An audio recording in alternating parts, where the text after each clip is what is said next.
Hello everyone, this is the Archfiend, and this video is a follow-up to my video called The Archfiend's Choice, which I made the other night, and I'll link it right underneath here, and I'll put a little annotation, because you guys have to watch that video first. If you haven't, don't bother watching this video, because it won't really make much sense. So anyways, now that that's out of the way, one other thing I want to say here before I get going into what my answer is going to be, is that my answer here is not the right answer for everyone, and that's the whole point of this. There is no exact right answer. This is just a question that kind of just like speaks a bit about what your character is and what you would do in a troubled situation. No matter what you choose here, the scenario is going to suck. Make no mistake about it. Just because what I say here, I'm not trying to be pompous and tell everyone else that didn't think along the same lines that I did is an idiot. So now that I got that out of the way, so many people contributed commentary and thoughts and sent me emails and private messages about this subject, and I was amazed with the amount of intriguing thought that came out from this video. And I'm surprised that people didn't take it from one direction, which is the direction that I'm taking it from. And of course, the question was, if people were holding your children captive, they have two of your children, one daughter, one son, and they're giving you the option of, we're going to kill one of them, but you have to tell us which one you want to die, or if you don't tell us, they're going to both die. So yes, it's a fantasy situation, a situation that isn't too far off from stuff that happened in Nazi Germany. Some people think it's like a total fantasy and that situation would never come up in life, but the movie Sophie's Choice wasn't exactly science fiction. So anyways, so many people have been asking me, Archfiend, what would your choice be? We're interested, want to know, and here's the line of thought that I took it from just to get my brain going on things. I said to myself, well, as a parent, if I only had two kids, and these were the two kids that were held captive, what would I do if they were both killed? And I started off thinking about that. And I said, boy, if I had two children and they were both killed, I asked myself, would that be the breaking point in my life? And you all have to ask yourself, where is your breaking point? Because even the kindest individual will have a breaking point. And I said, well, let's see here. If I had my only two kids kidnapped and they were given the choice to be killed and they asked me, I don't know, like a scenario like this isn't out of the realm of unnecessary, all right? Let's say both of my kids are killed. Now I'm the parent that has no children left. So, I don't know, maybe something like this would happen. Let's say I went to one of the murderers. If there was one murderer, maybe I could go to their house, and let's hypothetically say he has a wife and two kids of his own. You know what I would probably do? I'd probably go to that house, wait for the father not to be there, the one that killed both of my kids. I would get his wife and children in a room, and I would ask his wife which one of his kids he wants me to kill. Now, situations like that are just beyond evil, and a lot of you may say, hey, you know what? What's so bad about that? That could be seen as justice. That could be seen as, yeah, you know what? Now you're putting that guy in your shoes, because now the murderer would have to live in the same mindset that you're in now because your kids are dead. So that's how I look at it. I look at it as, you know what? If that happened, justice, turn the other cheek, it would go right out the window. I wouldn't care. I wouldn't care. If two of my kids were murdered, vengeance would be the one thing in my mind. And that is why one of the kids would have to live. So yes, my choice is to have one of the kids live. But now the question is, which one? There's a boy and a girl, a son and a daughter.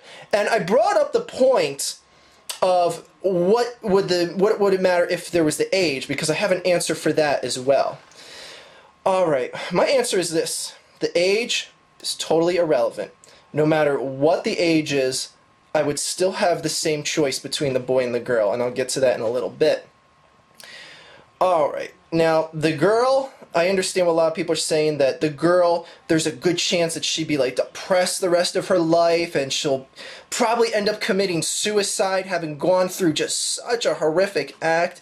And a lot of people said, you know, the boy might be more stable-minded and have a better chance of coping and possibly be better off in the end of things. And, you know, he can go on, start another family. And I find it funny that a lot of people's comments were, you know, the woman could go on, start a family of her own, but why do people automatically eliminate the boy from that too? I mean, the boy can have, well, he can't physically have kids, but he can get a wife and have kids as well. I find it kind of funny that people kind of make it sound like, some people in the comments of my previous video made it sound like it's just the girl who can go on to have the children when, anyways, you get what I'm saying. But, yeah, so who am I going to choose, the boy or the girl? And I told you that the age didn't matter. Like I said before, I thought of vengeance in my mind, and I said to myself, if a son or daughter was killed, I would have vengeance on my mind. But if I only had 2 kids, and that's another thing, I'm speaking of the hypothetical of only having 2 kids. If I had like maybe 5 kids, my situation would probably be different. But today we're working with if I just had these 2 kids and they were killed.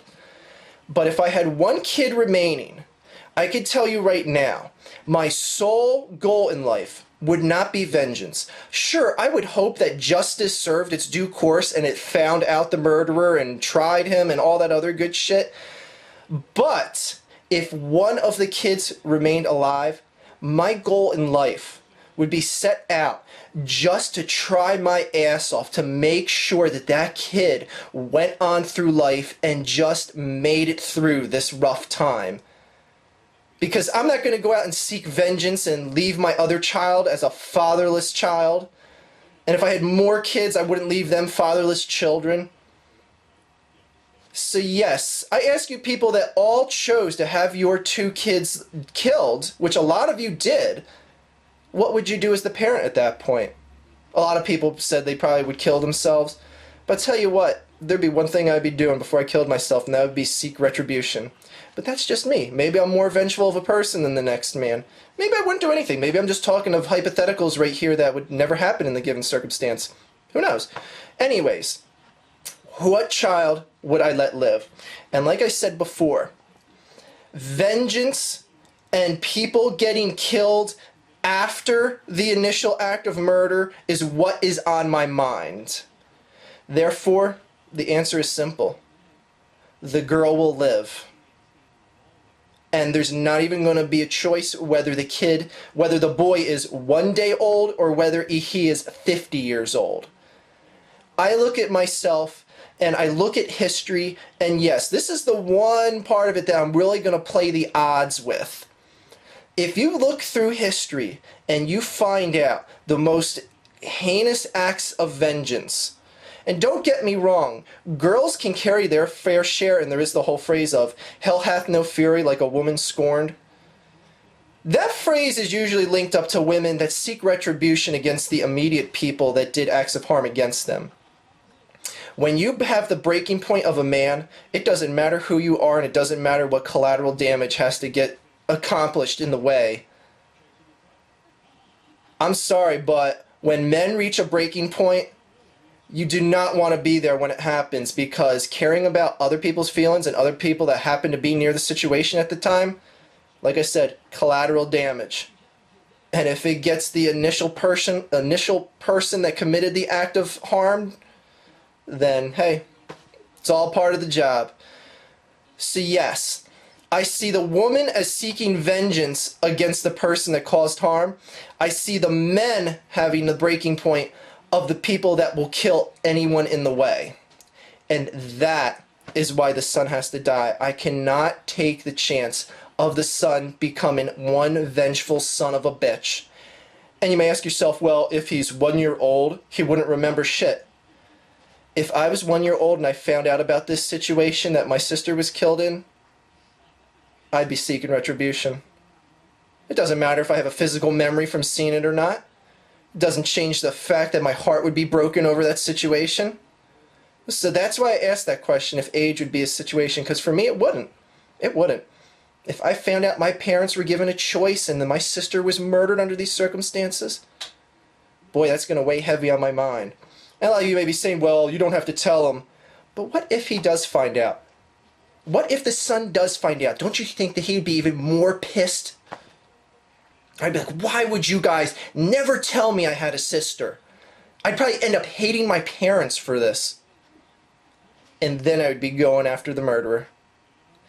That is why the boy dies and the girl lives. It's that simple. Granted, I say simple, it's still a rough decision no matter what you pick here. So anyways, people, that was the Archfiend's Choice to Archfiend's Choice, and I guess that'll be the name of this video, for lack of a better name. So, yeah, I love the feedback that you guys gave here, and that was great, and I appreciate everyone's opinion here, and I understand people don't want to, you know, look like they're picking favorites between their kids and all that other stuff, and it was great feedback, and like I said, this is just a hypothetical situation for the person giving their opinion here. There is no right or wrong answer. It's a shitty situation no matter how you slice it. And as you heard, my situation differs from a lot of people. Very few people said anything along the lines of the logic that I used here. And so anyways, yeah, this was a nice little video, and I might do things like this in the future here just to break up you know, the trend of just, you know, bitching about people on YouTube. So yeah, and it's, if I do something like this again, it's not going to be a matter of like life or death. It'll be like, oh, what would you do, or would you do X to achieve Y, just type of shit. So anyways, I hope you guys enjoyed these two videos here, and look forward to more of these in the future. So yeah, everyone have a great day.